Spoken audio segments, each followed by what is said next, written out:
नमस्कार, मी पूजा. मराठी मनोरंजन वाहिनीवर तुमच्या सगळ्यांचं खूप मनापासून स्वागत. तर 12 जुलैला बाई ग हा नवकारा सिनेमा आपल्या सगळ्यांच्या भेटीला येतोय आणि त्यानिमित्ताने सगळी स्टारकास्ट आता माझ्यासोबत आहे. तर सगळ्यात आधी मी प्रार्थनाकडे येते. हाय, कशी आहे? हाय, मस्त, एकदम मस्त. येस. आणि मला सांग, तुझ्या कॅरेक्टर विषयी आणि बाई ग सिनेमा तुझ्या दृष्टीने काय? माझ्या कॅरेक्टर विषयी अबोली नावाचं कॅरेक्टर आजच्या जनरेशनची मुलगी आहे. त्यामुळे तिचे विचार, तिचं वागणं, तिची अपेक्षा हे सगळं पण आजकालच्या मुलींसारखंच आहे. आणि नवऱ्याकडनं, बॉयफ्रेंडकडनं आपण काही अपेक्षा असतात, आपल्याला इच्छा असतात, त्यांना आपल्याला हवं असतं ते आपल्यासाठी करतील, पण ते करत नाही असं नेहमी वाटत असतं. आणि जेव्हा ते करत नाही तेव्हा काय घडतं ती फिल्म.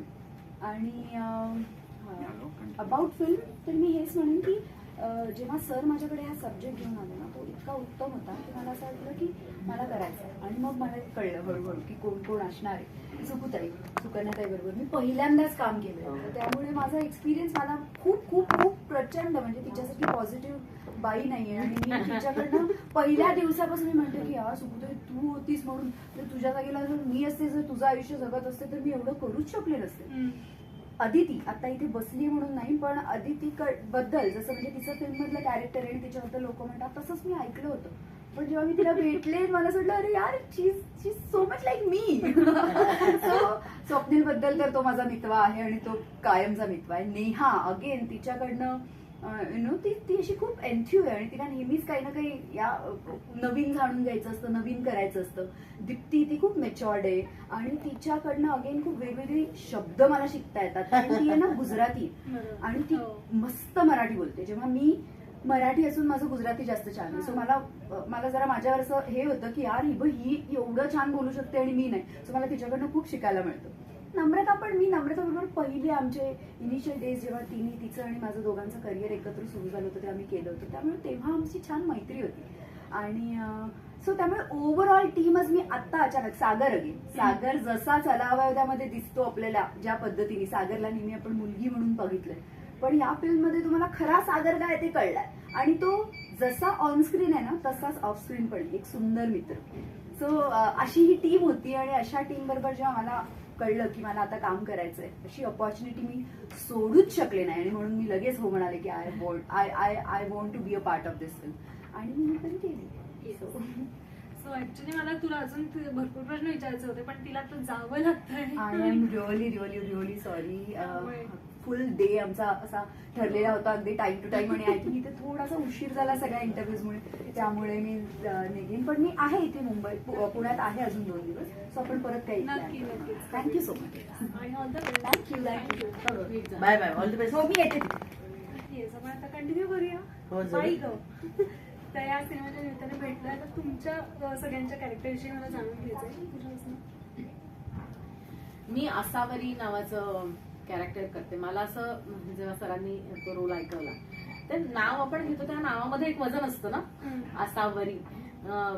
तर त्या कॅरेक्टर मध्ये पण तसंच वजन आहे आणि तिच्यामध्ये पण तसाच ग्रेस आहे तशीच, किंवा तिच्यामध्ये तिचा स्वतःचा असा से आहे.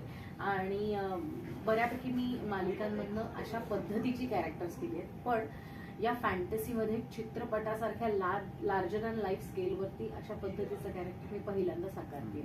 आणि मला ती गंमत वाटते. म्हणजे मालिकेतनं जेव्हा अशा पद्धतीचं कॅरेक्टर सापडतो तेव्हा ते साकारतो तेव्हा त्याची सुरुवात माहिती असते, पण त्याचा शेवट माहिती नसतो.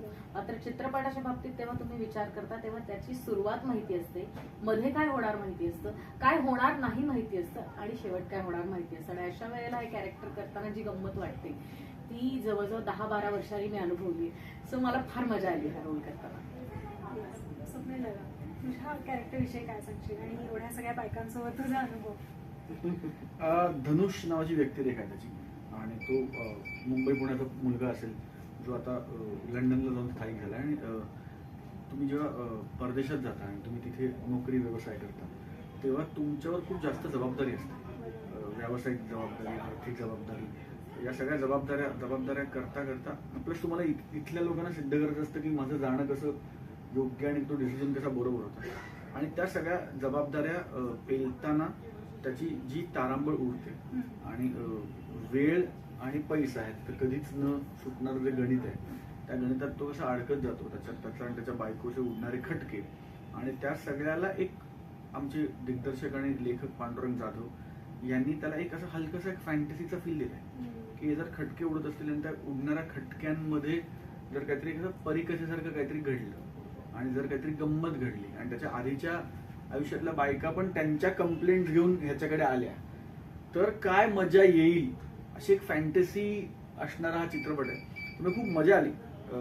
या सगळ्या 6 अत्यंत ताकदीच्या हिरोईन अत्यंत ताकदीच्या अभिनेत्री आहेत, अत्यंत सुंदर दिसतात, अत्यंत कमालीच्या सफाईने काम करतात, ईज आहे त्यांच्या कामात. तर त्या प्रत्येकीबरोबर मला काम करण्याची संधी मिळाली. ते एराच ते पोर्ट्रे करतात. त्यांच्या भाषा वेगळ्या आहेत, त्यांचे कपडे वेगळे आहेत, त्यांचं बोलणं वेगळं आहे, चालणं, दिसणं, उठणं, बसणं, प्रत्येक एरा वेगळा आहे.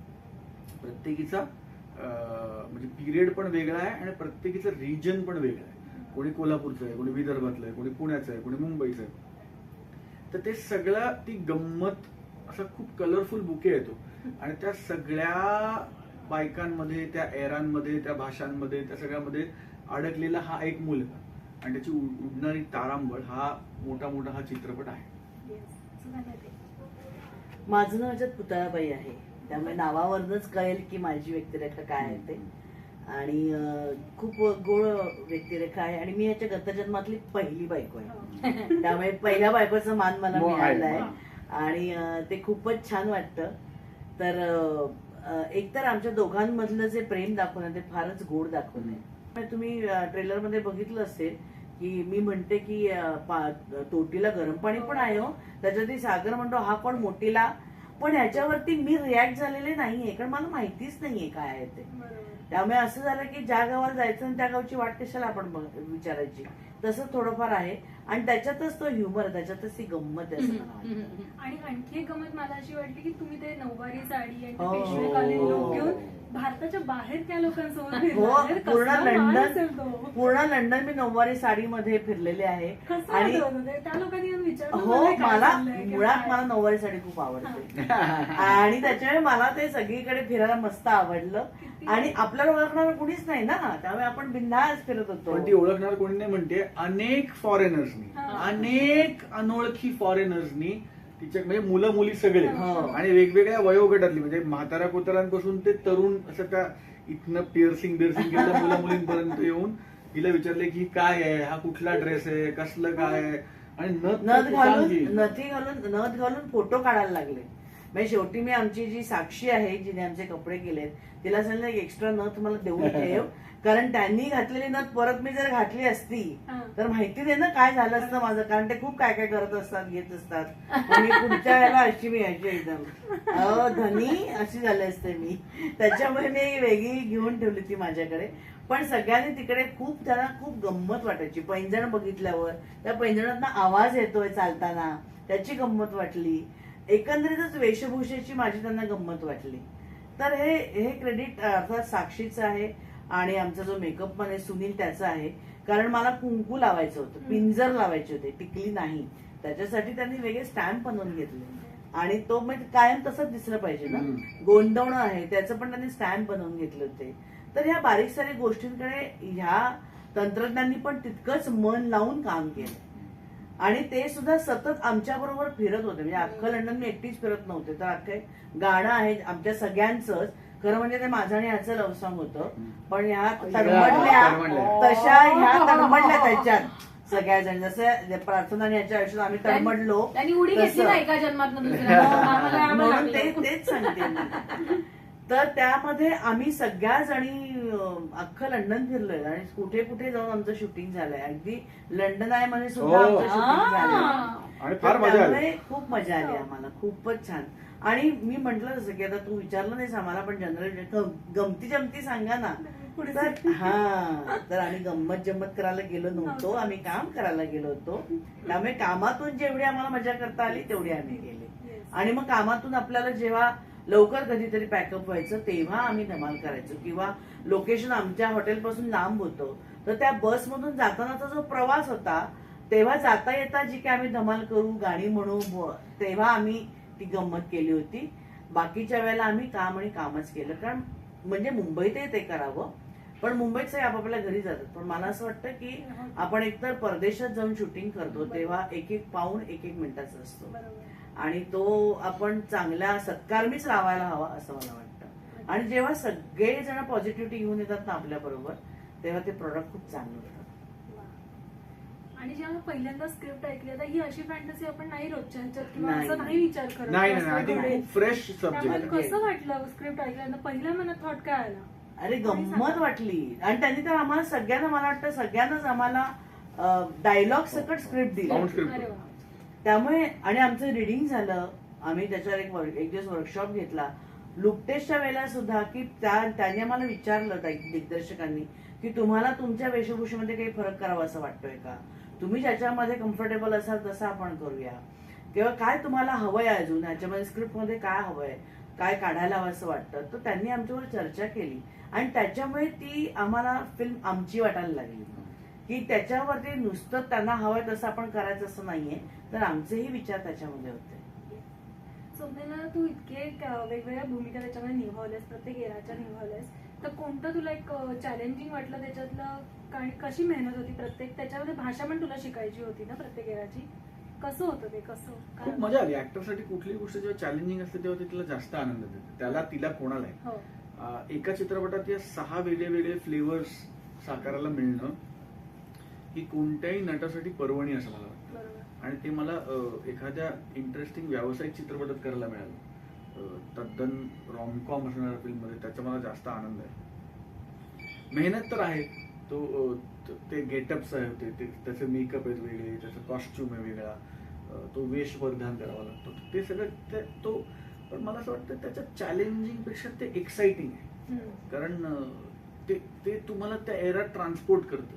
म्हणजे आता ती सकाळी अशी यायची खाली, पण त्याच्यानंतर जेव्हा ती मेकअप रूम मधनं तयार होण्याची तर असं वाटतं की वेगळी बाई आली कोणतरी, म्हणजे ही ती नाहीच आहे. इतका ते ज्याला आपण परकाया प्रवेश म्हणतो, तो परकाया प्रवेशच असतो ना नटाचा त्या वेळेपुरता.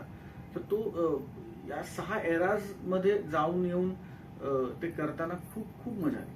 खूप एन्जॉय केलं मी ऍज अन ऍक्टर हा प्रोसेस. आणि ना मला असं वाटतं, आता जेव्हा आपण ही मुलाखती सगळ्या चालू आहेत ना तेव्हा मला असं जाणवलं की आम्ही त्याच्या गतजन्मातल्या बायका आहोत ना, तो ह्याच जन्मातला आहे आमच्या बरोबर. त्याच्यामुळे ना दिग्दर्शक त्याच्यात नाही अडकलेत फार की मग तुम्ही कोल्हापुरीच बोला, मग तुम्ही हेच करा. हा तेवढ्या पुरतं बोललाय तो, पण त्याचं अडकवून नाही ठेवलंय. त्याच्यामुळे तो ह्या जन्मातलाच वाटतोय तुम्हाला, पण आम्ही मागच्या जन्मातला आहोत ना, त्यामुळे आमचं त्याच्याबरोबरच इक्वेशन वेगळं आहे प्रत्येकीचं. त्यामुळे ते अजून एक गंमत येते. नाही तर जनरली काय मग आमचं दाखवलं तर मग ब्लॅक अँड व्हाईट मधला काळ, मग ह्यांचं अजून वेगळं, मग हिची काय वेशभूषा असं नाही दाखवलंय त्यांनी. त्याच्यामुळे तुम्ही त्याच्यात गुंतून नाही पडत की त्याच्यामधले जे त्यांचे हळूवार सीन आहेत किंवा जे सांगायचंय दिग्दर्शकाला, लेखकाला, त्याच्यावर जास्त कॉन्सन्ट्रेशन केलंय. त्याच्यामुळे तुम्हाला नाहीतर मग अरे मग हा आता धोत्रात कसा आला, मग हा असं कसं आला, असं नाही तुम्हाला वाटलं. त्याचा एक फ्लॅशबॅक आहे तो, पण ह्या जन्मात तो तसाच आहे. तिने म्हणून छान कलर्स दिले, छान ट्राउझर्स दिले. कधी कधी काय असतं सिम्पल वेशभूषा असते पण त्याचं फिटिंग खूप इम्पॉर्टंट असतं आणि ते इतकं छान जमून आलंय. आणि या चित्रपटाच्या निमित्ताने मी एक नवीन हेअर कट केला. मला मजा आली करायला, कारण आपण बरीच वर्ष आपण स्वतःला एका पद्धतीने बघत असतो ना, अचानक आपण एक चित्रपट करतोय, फिल्म करतोय, तर स्वतः बरोबर एक्सपेरिमेंट करायची संधी मिळते. आणि सरांनी मला ती संधी दिली माहितीये. म्हणजे आपण तू म्हणतेस ना की त्यांनी तेवढं स्वातंत्र्य दिलं कलाकाराला की तुम्ही तुमच्या पद्धतीने थोडंसं काम करू शकता, पण ऍट द सेम टाइम ती लाईन असली की ह्याच्या बाहेर जाऊन काम करू नका. तर ती गंमत मला आली. म्हणजे आउट ऑफ द बॉक्स जाऊन तुम्हाला स्वतःला तुमचे एलिमेंट टाकता आले हो, 100%. अगदी अगदी. येस. आणि त्याच्या मागची मेहनत ट्रेलर मधनं आम्हाला खूप छान वाटतेय. म्हणजे मजा आली फक्त. नाही म्हणजे काही गोष्टी अशा आहेत ना की आता मला खरं तर मी ज्या काळातली दाखवली आहे, खरं तर असे म्हणजे की अशी शिवलेली काय साडी नेसली, नऊवारी व्यवस्थित नेसायला हवी, पण तरी तो कुठेतरी मग ऍडजस्टमेंट आपल्याला करायला लागते. आणि मग ह्या काळातली आहे तर ते थोडं आणलं की आम्ही शिवलेली नऊवारी नेसले, पण तो थोडा शूटिंगचा पण एक भाग होता की आपण परदेशात कुठेतरी आहोत आणि आम्हाला कुठेही चेंज करून लगेच आम्हाला कामाला उभं राहायचंय, तर ते थोडंसं होतं. आणि पुन्हा ह्या जनरेशन मधली पण मी थोडीशी वाटायला पाहिजे ह्याच्या बरोबर असताना, त्यामुळे ते केलंय. पण ते तुम्हाला कुठे खटकणार नाही, ते त्याच्याबरोबर निघून जातं, असं ते सुंदर केलंय. किंवा आता नम्रता गायकवाड आहे, ती कोल्हापूरची दाखवली आहे, तर तिची हेअरस्टाईल एक वेगळी आहे, तिचे कपडे एक वेगळे दाखवले आहेत. आमची नेहा आहे, ती क्लब डान्सर दाखवली आहे. दीप्ती देवी पण ह्या जनरेशन मधली आहे, पण जर ती मॉडर्न आहे. तर प्रत्येकाचं म्हणजे जरी आम्ही 6 जणी असलो ना तरी प्रत्येकाची बलस्थानं वेगळी आहेत. आणि हे तुम्हाला पोस्टरमध्ये पण जाणवलं असेल की प्रत्येकीला असं नाही की मला जास्त रोल आहे, हिला जास्त रोल आहे, हिला कमी आहे, असं नाही. तर सगळ्यांना तसेच भूमिका मिळाल्यात. त्यामुळे सगळ्या जणी सेम दिसतात आणि खूप गोड पद्धतीने तो तुमच्या समोर येतात. आणि जेव्हा ना तुम्हाला एक पेपर सोडवायला दिलेला असतो, प्रश्नपत्रिका, आणि ती तुम्ही अ गटातल्याच्या अभ्यास करता, ब क ड या 4ही गटातल्यांचा एक प्रश्न आपण सोडवायचा ठरवतो, म्हणजे आपल्याला किमान मार्क मिळतील. तर किमान मार्कांचे प्रश्न सगळ्यांनी कॅरेक्टर म्हणून उत्तम सोडवलेत असं मला वाटतं. आणि सगळ्यांनी आपापली भूमिका चोख बजावली आहे असं वाटतं. त्यामुळे ना एक प्रोजेक्ट म्हणून ना ते असं मजेदार झाले. म्हणजे लेखकाने लेखकाचं काम उत्तम करून ठेवलंय, कलाकारांनी मनापासून केलं, पण तिथे थांबलं नाही. म्युझिक डायरेक्टरनी आमच्या इतकं सुंदर काम केलं, कोरिओग्राफरनी येऊन आणखीन त्यांनी बॅटिंग केली. सो प्रत्येकाने आपण म्हणतो ना, प्रत्येकाने आपापल्या पद्धतीने तिथे कुठेतरी आपल्या क्रीजवरती आपल्या बॅटिंग करायचा प्रयत्न केला. So everybody is done a fair job to their character. So किंवा निर्मात्याने सुद्धा अखडताच घेतला नाही की आपण परदेशात करतोय तर हे मिळणार नाही ते मिळणार नाही असं केलेलं नाही. बरोबर. येस, आणि पूर्ण सिनेमा हा नवरा बायकोच्या नात्यावरती हो. भाष्य करतोय. म्हणजे दाखवतोय प्रत्येक यामध्ये नवरा बायकोचं नातं एक कसं होतं किंवा असावं. तर एक मेसेज काय प्रेक्षक घेऊन बाहेर पडेल थिएटर मधून बाहेर पडताना? एकमेकांना समजून घेणे आणि एकमेकांना आहे तसं स्वीकारणे आणि तुझं माझं जमेना तुझ्या वाचून करमेना असं आपण म्हणतो ते आपण ऍक्सेप्ट केलं पाहिजे असं मला वाटतं. सेम आय थिंक सहकुटुंब सहपरिवार बघून एन्जॉय करण्याचा चित्रपट आहे. नवरा बायको किंबहुना स्त्री पुरुष संबंधांना जास्त सुदृढ करणारा सिनेमा. म्हणजे गर्लफ्रेंड बॉयफ्रेंड असतील, प्रियकर प्रियसी असतील, नवरा बायको असतील, ते जास्त छान एकमेकांना तुम्ही रिस्पेक्ट करू शकाल चित्रपट बघितल्यानंतर. तो हा चित्रपट तुम्हाला म्युच्युअल रिस्पेक्ट नक्की शिकवेल. ह्यांनी त्या चित्रपटाबद्दल सांगितलं, पण मला असं वाटतं की खूप दिवसात जर थिएटरमध्ये जाऊन गाण्यांवर नाचला नसाल ना तर जरूर दिलखुलास नाचायला, फुल एंटरटेनमेंट आणि एंटरटेनमेंट करून घ्यायला हा चित्रपट 100% बघा. आणि स्वप्नील नेहमी म्हणतो तसं की डोकं बाजूला ठेवून जा पण मन बरोबर घेऊन जा, असा हा चित्रपट आहे. आपला 12 जुलैला रिलीज होतोय, तेव्हा थिएटरमध्ये जाऊन तुम्ही सगळ्यांनी जरूर पहा आमचा हा चित्रपट. बाय.